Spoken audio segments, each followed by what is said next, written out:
नमस्कार, आप देख रहे हैं इंडिया न्यूज। आपके साथ मैं हूं रचना। शुरुआत करेंगे सुपरफास्ट 100 की और मैं हूं राजीव शर्मा। शुरुआत आम आदमी पार्टी से। आम आदमी पार्टी में बगावत हो गई है। आज आम आदमी पार्टी का एक बागी गुट जंतर मंतर पर बैठक करने वाला है। इस बैठक में अरविंद केजरीवाल को संयोजक पद से हटाने की मांग की जाएगी। आपके इस धड़े का नेतृत्व अश्विनी उपाध्याय कर रहे हैं।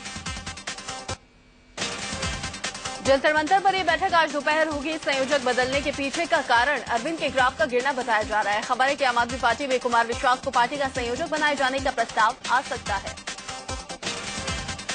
आम आदमी पार्टी के नेता अरविंद केजरीवाल आज दिल्ली में रोड शो करेंगे। नई दिल्ली इलाके में केजरीवाल लोगों से वोट की अपील करते हुए दिखेंगे। इसके अलावा गाजियाबाद के वसुंधरा में केजरीवाल जनसभा को संबोधित करने पहुंचेंगे।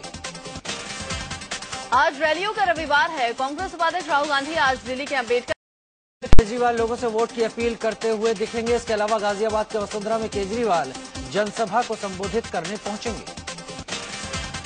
आज रैलियों का रविवार है। कांग्रेस उपाध्यक्ष राहुल गांधी आज दिल्ली के अम्बेडकर मैदान में दम दिखाएंगे। इस रैली को सफल बनाने के लिए प्रदेश कांग्रेस ने जी जान लगा दी है।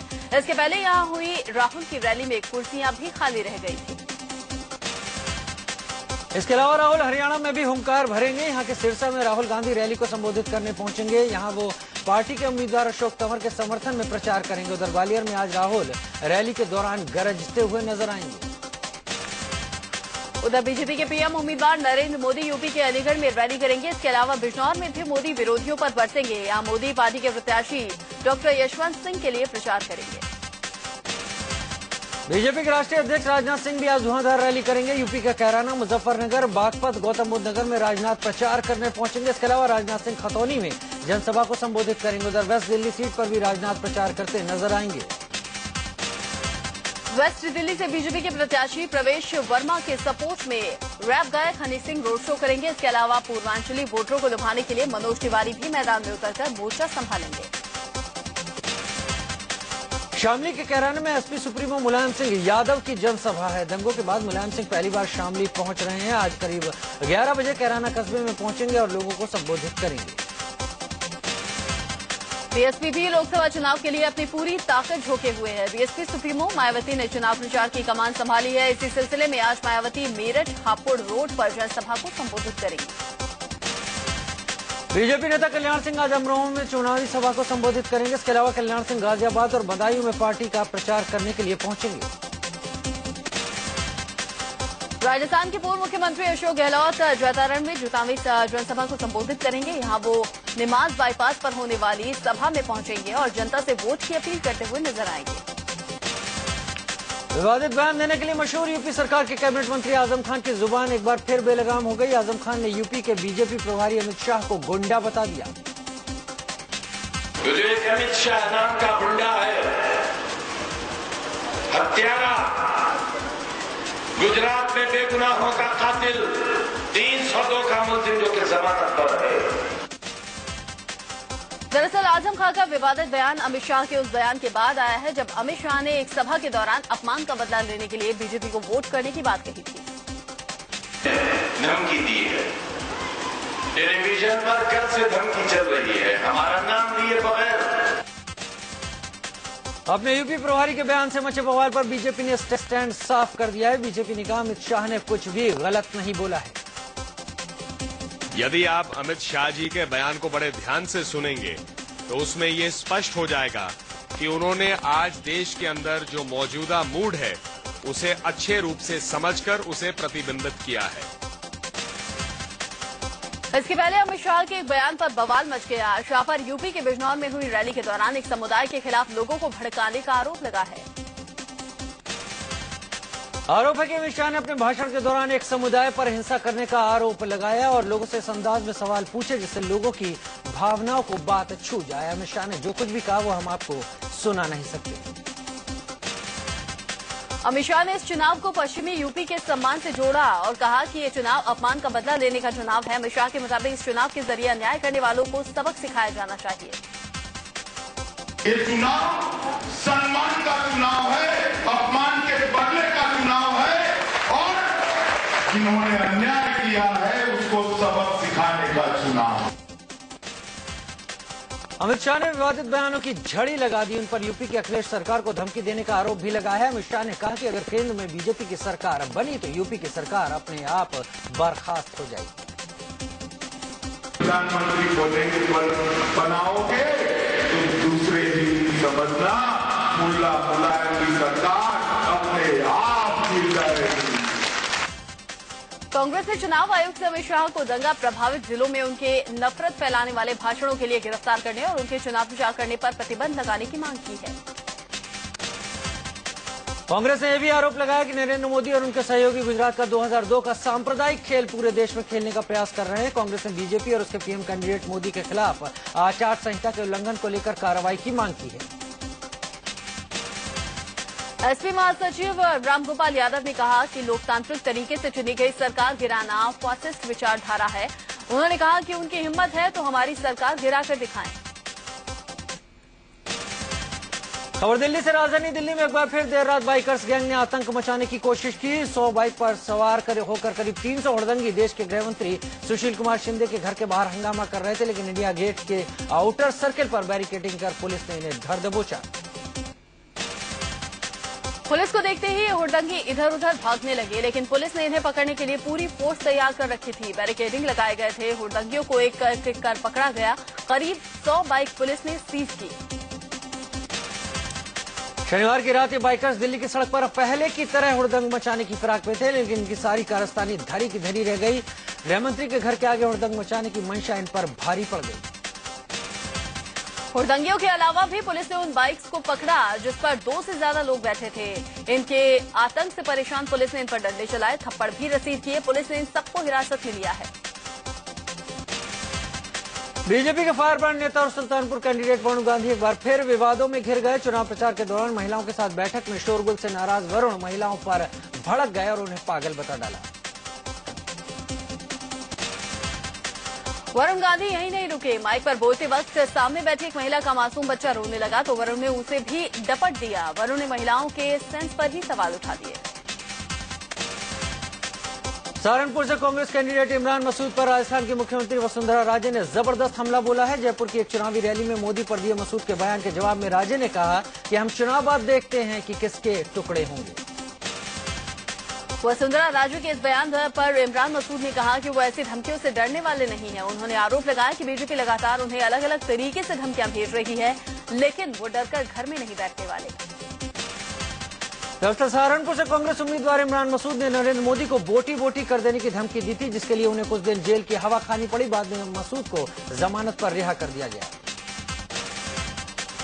मुरादाबाद में बीएसपी प्रत्याशी याकूब कुरैशी के समर्थकों ने नरेंद्र मोदी पर विवादित नारा दिया है। समर्थकों ने चढ़ मोदी की छाती पर मोहर लगेगी हाथी पर का नारा दिया। इससे पहले भी कुरैशी मोदी को दरिंदा कह चुके हैं। महाराष्ट्र के अमरावती में योग गुरु बाबा रामदेव ने कांग्रेस अध्यक्ष सोनिया गांधी पर हमला बोला। रामदेव ने सोनिया को लुटेरी बहू करार देते हुए कहा कि उन्होंने ससुराल को लूटकर अपने मायके में पैसा भर दिया है। उन्नाव में बीजेपी नेता साक्षी महाराज ने बड़ा बयान दिया है। उन्होंने कहा कि केंद्र में बीजेपी की सरकार बनी तो हम राम मंदिर बनवाएंगे। उन्होंने कहा कि सोमनाथ मंदिर की तर्ज पर राम मंदिर बनाया जाएगा। जामा मस्जिद के शाही इमाम अहमद बुखारी के भाई याह्या बुखारी ने सोनिया गांधी और शाही इमाम की गुप्त मुलाकात पर सवाल उठाए। उन्होंने कहा कि कांग्रेस ने मुसलमानों को धोखा दिया, फिर उसका समर्थन क्यों। याह्या ने हफ्ते भर में डील के खुलासे की बात कही।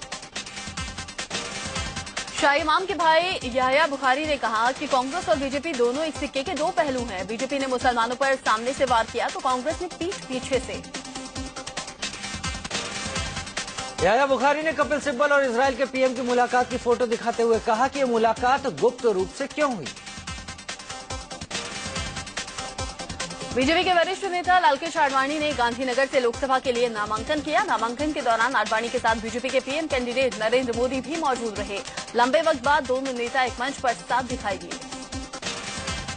लालकृष्ण आडवाणी के पास लगभग 8 करोड़ की संपत्ति है। नामांकन के दौरान दिए गए हलफनामे में 2009 में 3 करोड़ 55 लाख की संपत्ति आडवाणी के पास थी। इस हिसाब से उनकी संपत्ति दोगुनी से भी ज्यादा तेजी से बढ़ी। इससे पहले लालकृष्ण आडवाणी ने एक सभा के दौरान कहा कि नरेंद्र मोदी एक अच्छे प्रधानमंत्री साबित होंगे। हालांकि आडवाणी ने कहा कि मोदी में पीएम बनने की योग्यता है, लेकिन उनकी तुलना वाजपेयी से नहीं की जा सकती।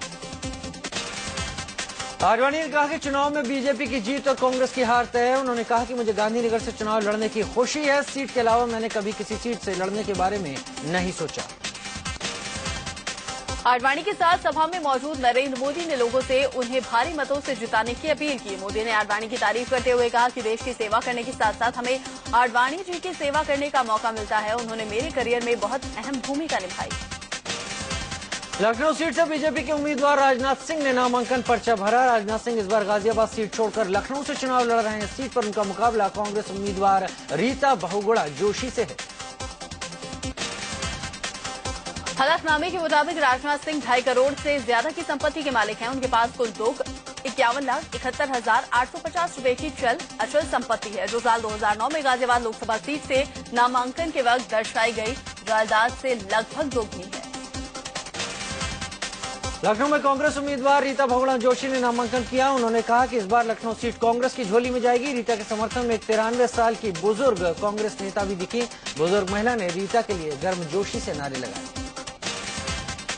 बीजेपी के पीएम कैंडिडेट नरेंद्र मोदी की वडोदरा लोकसभा सीट से हराने के लिए कांग्रेस कैंडिडेट मधुसूदन मिस्त्री ने प्रियंका वाड्रा का सहारा लिया।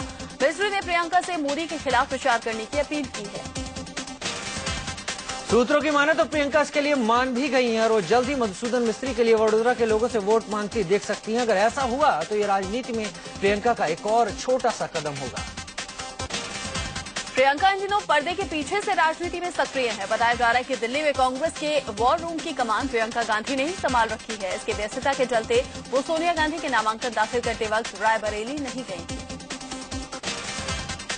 ओडिशा के करियार में रैली के दौरान सोनिया गांधी अपने विरोधियों पर जमकर बरसी। सोनिया गांधी ने बीजेपी पर निशाना साधते हुए कहा कि जो लोग आपको सुनहरे सपने दिखा रहे हैं वो आपके नहीं, सत्ता के साथी हैं। कांग्रेस उपाध्यक्ष राहुल गांधी ने केरल में कासरगोड में चुनावी रैली को संबोधित किया और बीजेपी पर निशाना साधा। रैली में राहुल ने कहा कि विपक्ष समाज में गुस्सा बढ़ाने का काम कर रहा है। कांग्रेस इस गुस्से को कम करना चाहती है। केरल के त्रिवेंद्रम पहुंचे कांग्रेस उपाध्यक्ष राहुल गांधी ने केंद्रीय मंत्री शशि थरूर को जिताने की अपील की। त्रिवेंद्रम से मौजूदा सांसद और उम्मीदवार थरूर ने रैली में राहुल के सामने लोगों से भावनात्मक अपील की। अभिनेता मिथुन चक्रवर्ती कल टीएमसी अध्यक्ष और पश्चिम बंगाल की मुख्यमंत्री ममता बनर्जी के साथ चुनाव प्रचार के लिए रांची पहुंचे। मिथुन ने यहां एक रैली में हिस्सा लिया और टीएमसी कैंडिडेट के लिए वोट मांगे। रांची में ममता बनर्जी ने बीजेपी और उसके पीएम कैंडिडेट नरेंद्र मोदी पर तीखा हमला बोला। ममता ने कहा कि बीजेपी देश को बांटती है और दंगे कराने वाला शख्स भारत का प्रधानमंत्री नहीं बन सकता। दिल्ली में 10 अप्रैल को वोटिंग होनी है। ऐसे में सभी राजनीतिक दलों ने पूरी ताकत लगा दी है। वेस्ट दिल्ली से चुनाव लड़ रहे कांग्रेस कैंडिडेट महाबल मिश्रा ने विकासपुरी इलाके में चुनाव प्रचार किया। महाबल मिश्रा का मुकाबला बीजेपी के प्रवेश वर्मा और आप के जर्नैल सिंह से है। गाजियाबाद से कांग्रेस उम्मीदवार और फिल्म अभिनेता राज बब्बर की एक झलक पाने के लिए भीड़ उमड़ पड़ी। राज बब्बर चुनाव प्रचार के दौरान मुरादनगर और कविनगर पहुंचे थे। उन्होंने लोगों की समस्याएं भी सुनी। पश्चिम बंगाल के दार्जिलिंग से टीएमसी उम्मीदवार बाइचुंग भूटिया ने पदयात्रा निकालकर लोगों से वोट मांगे। गोरखा नेशनल लिबरेशन फ्रंट ने लोकसभा चुनाव में भूटिया के समर्थन का ऐलान किया है। एक्ट्रेस और मॉडल मेघना पटेल पूरी तरह मोदी के रंग में रंग गई और नमो नमो जप रही हैं। मेघना एक वीडियो में vote for Modi, vote for change का नारा देते हुए मोदी के लिए वोट मांगती नजर आ रही हैं। सूत्रों के हवाले से खबर है कि बीजेपी का घोषणा पत्र 7 अप्रैल को आ सकता है, लेकिन आचार संहिता के चलते टीवी पर 12 अप्रैल से पहले नहीं दिखाया जा सकेगा। बीजेपी अध्यक्ष राजनाथ सिंह ने कहा है कि घोषणा पत्र में देरी की वजह से उसमें किए गए कुछ बदलाव हैं। बीजेपी आलाकमान भले ही 7 अप्रैल को घोषणा पत्र जारी करने की बात कह रहा हो, लेकिन चंडीगढ़ बीजेपी ने अपना घोषणा पत्र जारी कर दिया। इस दौरान बीजेपी कैंडिडेट किरण खेर प्रदेश अध्यक्ष मौजूद थे। जेडीयू ने लोकसभा चुनाव के लिए अपना घोषणा पत्र जारी कर दिया है। दिल्ली में घोषणा पत्र जारी करने के दौरान पार्टी प्रमुख शरद यादव के साथ सीएम नीतीश कुमार समेत कई नेता मौजूद रहे। राष्ट्रीय आम पार्टी की मुखिया और अभिनेत्री राखी सावंत ने वाराणसी से केजरीवाल के खिलाफ कैंडिडेट खड़ा कर दिया है। राखी ने वाराणसी से केजरीवाल के खिलाफ आरपी सिंह को टिकट दिया है। यूपी के फतेहपुर सीकरी सीट से आम आदमी पार्टी ने अपने प्रत्याशी महावीर सोलंकी को टिकट दिया है। उनका टिकट काट दिया है। आरोप है कि उन्होंने खुद पर चल रहे आपराधिक मुकदमों की जानकारी पार्टी से छिपाई है। आम आदमी पार्टी ने कौशाम्बी लोकसभा सीट पर नए उम्मीदवार को चुनाव मैदान में उतारा है। वकील स्वर्णलता सुमन इस सीट से आपके टिकट पर चुनाव लड़ेंगी। बिहार के सासाराम में रेलवे मैदान पर 3 अप्रैल को ही सोनिया गांधी और मीरा कुमार की रैली की शिकायत चुनाव आयोग में की गई है। भारतीय रेल दलित मजदूर एसोसिएशन ने केस दर्ज कराकर आरोप लगाया है कि रैली के लिए सोनिया ने अपना रसूख दिखाकर रेलवे से जबरन जमीन ली। पीलीभीत से बीजेपी उम्मीदवार मेनका गांधी के ममेरे भाई और किसान नेता वीएम सिंह ने मेनका से सवाल पूछा है कि उनके पास 37 करोड़ से ज्यादा की संपत्ति कहां से आई। बीजेपी नेता उमा भारती के स्वास्थ्य में सुधार की बात कही गई है। बताया जा रहा है कि उनका इन्फेक्शन बहुत बड़ा नहीं है। चुनाव प्रचार के दौरान उमा की तबीयत बिगड़ी थी और किडनी इन्फेक्शन की बात सामने आई थी, जिसके बाद उमा भोपाल लौट गई थी। मथुरा में बीजेपी प्रत्याशी हेमा मालिनी ने रोड शो किया। हेमा की एक झलक पाने के लिए लोगों का हुजूम उमड़ पड़ा। हेमा मालिनी जहां से गुजरी उस रास्ते को हेमा के चाहने वालों ने फूल मालाओं से पाट दिया। क्रिकेटर गौतम गंभीर ने अमृतसर में बीजेपी उम्मीदवार अरुण जेटली के लिए वोट मांगे। गंभीर ने रोड शो के जरिए लोगों से बीजेपी को वोट देने की अपील की। गंभीर ने कहा कि देश को बदलाव की सख्त जरूरत है, जिसके लिए बीजेपी ही सही विकल्प हो सकती है। कानपुर में BJP candidate doctor Murli Manohar Joshi ने चुनाव प्रचार कार्यालय का उद्घाटन। गंभीर ने कहा कि देश को बदलाव की सख्त जरूरत है, जिसके लिए बीजेपी ही सही विकल्प हो सकती है। कानपुर में BJP candidate doctor Murli Manohar Joshi ने चुनाव प्रचार कार्यालय का उद्घाटन किया। इसके बाद बीजेपी के सभी पदाधिकारियों और विधायकों ने कार्यालय में पूजन हवन कराया। इलाहाबाद में कौशाम्बी से आम आदमी पार्टी के टिकट पर लोकसभा का चुनाव लड़ रही प्रत्याशी ने घर से 50 लाख रुपए की चोरी का आरोप लगाया। इलाहाबाद से प्रगतिशील समाज पार्टी के टिकट पर चुनाव लड़ रहे प्रत्याशी पर आरोप लगा। पुलिस आरोपी को हिरासत में लेकर पूछताछ कर रही है। मुंबई में अमिताभ बच्चन ने कहा कि वो विकास के आधार पर अपना वोट देंगे। साथ ही उन्होंने ये भी ऐलान कर दिया कि वो कभी राजनीति में वापस नहीं आएंगे। आने वाले चुनाव में बिग बी ने लोगों से वोट देने की अपील की। आरजेडी सुप्रीमो लालू प्रसाद यादव ने गया के चाकन में चुनावी सभा को संबोधित किया। लालू ने नीतीश कुमार की सरकार पर जमकर निशाना साधा। साथ ही लालू ने गोधरा कांड के लिए नरेंद्र मोदी को जिम्मेदार बताया। नरेंद्र मोदी को पीएम बनाने के लिए उनके समर्थकों की लिस्ट बढ़ती जा रही है। इसी कड़ी में जामनगर में एक शख्स ने मोदी चालीसा ही बना डाली। समर्थक का मानना है कि इस बार मोदी देश के पीएम बनने में जरूर कामयाब होंगे। अरुणाचल प्रदेश के मौजूदा मुख्यमंत्री नबाम तुकी ने प्रदेश में जीत के लिए पूरी ताकत झोंक दी है। तुकी ने अपने नेताओं के लिए प्रदेश में बोमडिला, सगाली और उसके आसपास के इलाकों में लोगों से वोट मांगे। तुकी ने लोगों से अपील की कि सभी एकजुट होकर कांग्रेस को वोट दें। कांग्रेस का साथ देना होगा, कांग्रेस के साथ काम करना होगा, कांग्रेस के लिए काम करना होगा, कांग्रेस को सपोर्ट करना होगा और कांग्रेस एमपी को जिताना होगा, कांग्रेस का एमएलए कैंडिडेट को जिताना होगा। इस मौके पर तुकी के साथ हिंदी फिल्म जगत के मशहूर कॉमेडियन असरानी भी मौजूद रहे। असरानी ने कॉमेडी के अलग अंदाज में लोगों से कांग्रेस को वोट देने की अपील की। थोड़े इधर जाओ, थोड़े उधर जाओ, बाकी सब कांग्रेस के पीछे आओ।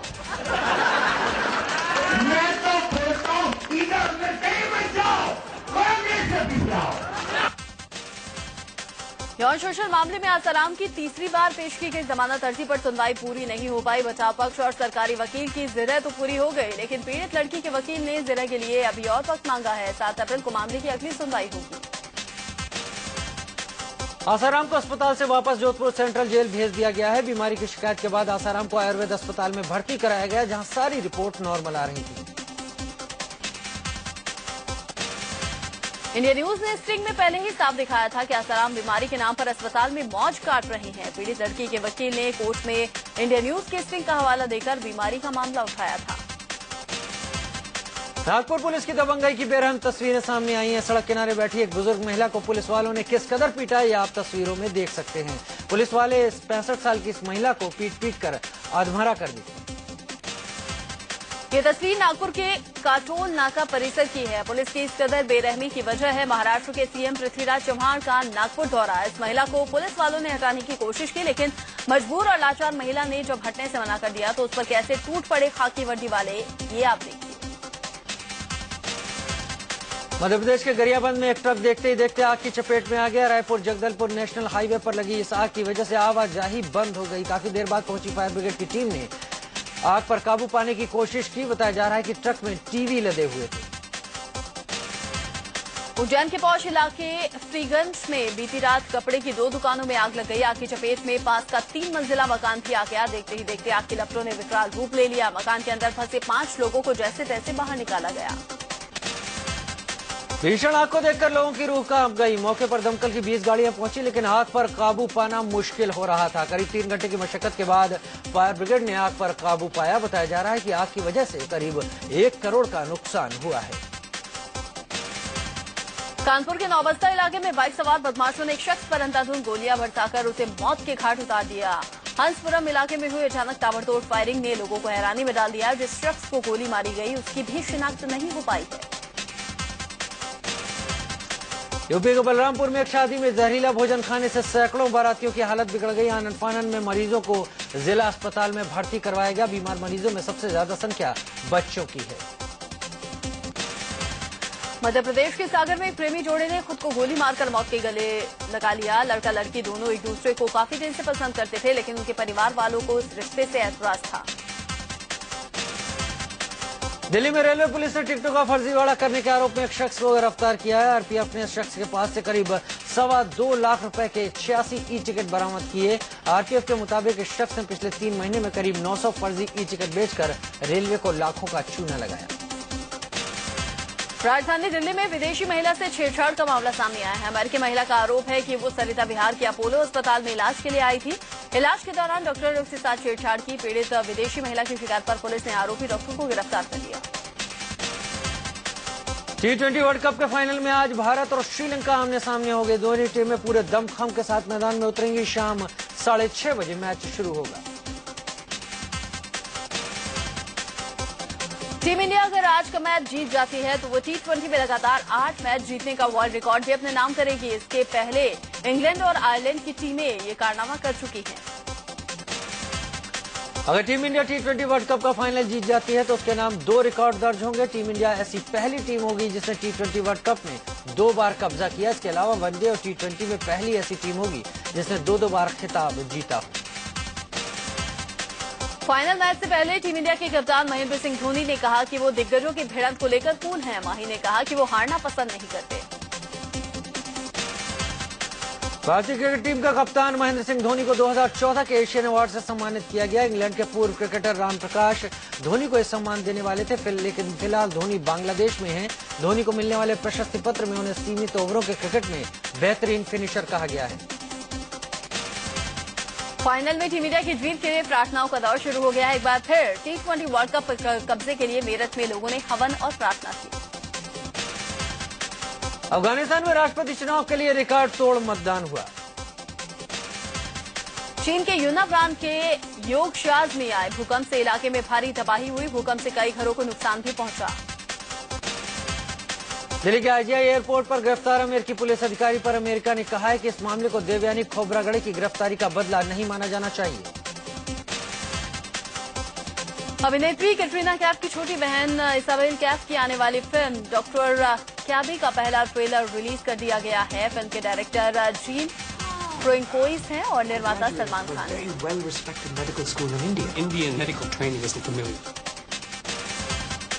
फिल्म हीरोपंती का trailer mister perfectionist Aamir Khan ने मुंबई में लॉन्च किया। और दिल्ली की मिस कोयल राणा ने फेमिना मिस इंडिया का खिताब जीता है। मुंबई में हुए इस खिताबी होड़ में बाजी कोयल राणा के हाथ लगी।